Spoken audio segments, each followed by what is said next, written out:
నమస్తే, welcome to whistle. నేను మీ స్వాతి.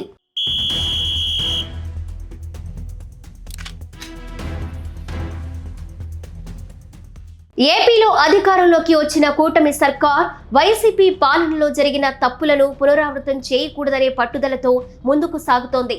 ముఖ్యంగా ప్రజలకు ప్రజాప్రతినిధులు ఖచ్చితంగా అందుబాటులో ఉండాలని, వారి సమస్యల్ని ఎప్పటికప్పుడు పట్టించుకోవాలని భావిస్తోంది.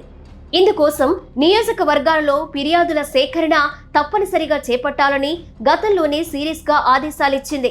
అయితే ఇప్పటికీ ఆ ఆదేశాలు పలు చోట్ల అమలు కావడం లేదు.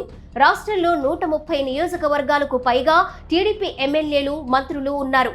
వీరిలో 25 నియోజకవర్గాలలో ఎమ్మెల్యేలు కానీ, మంత్రులు కానీ ప్రజల నుంచి ఫిర్యాదులను స్వీకరించడం లేదని పార్టీ నిర్వహిస్తున్న సర్వేల్లో తేలింది. దీనిపై టీడీపీ జాతీయ ప్రధాన కార్యదర్శి నారా లోకేష్ తాజాగా మరోసారి ఆగ్రహం వ్యక్తం చేశారు. అక్కడితో ఆగకుండా ఇలా గ్రీవెన్స్ కార్యక్రమాలు నిర్వహించని 2 మంత్రులు, 23 మంది ఎమ్మెల్యేలకు నోటీసులు జారీ చేసి వివరణ తీసుకోవాలని పార్టీ జోనల్ ఇన్ఛార్జీల్ని ఆదేశించారు. మరోవైపు టీడీపీ కార్యకర్తలకు పార్టీ తరపున 5 లక్షల బీమా ప్రయోజనం కల్పిస్తున్నారు. తాజాగా ఏపీ వ్యాప్తంగా 600 మంది వరకు టీడీపీ సభ్యత్వం తీసుకున్న కార్యకర్తలు చనిపోయారు. వీరిలో 75 మందికి ఇప్పటి వరకు 5 లక్షల బీమా ప్రయోజనం అందలేదు.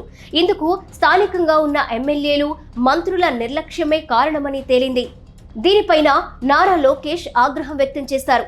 ఇలాంటి విషయాల్ని తాను అస్సలు సహించేది లేదని జోనల్ కోఆర్డినేటర్లకు తేల్చి చెప్పేశారు. అలాగే రాష్ట్రంలో ఇంకా నామినేటెడ్ పదవులు దక్కని నేతలపై సైతం నారా లోకేష్ దృష్టి సారించారు. నామినేటెడ్ పదవుల్లో ఎవరికీ అన్యాయం జరగదని స్పష్టం చేశారు. ఇక నామినేటెడ్ పదవులు దక్కని వారికి పార్టీలో ఏదో విధంగా న్యాయం చేస్తామని హామీ ఇచ్చారు. ఎన్నికల్లో పార్టీ కోసం నిబద్ధతగా పనిచేసే నాయకులకు, కార్యకర్తలకు న్యాయం చేసే బాధ్యత తనదేనని లోకేష్ వెల్లడించారు.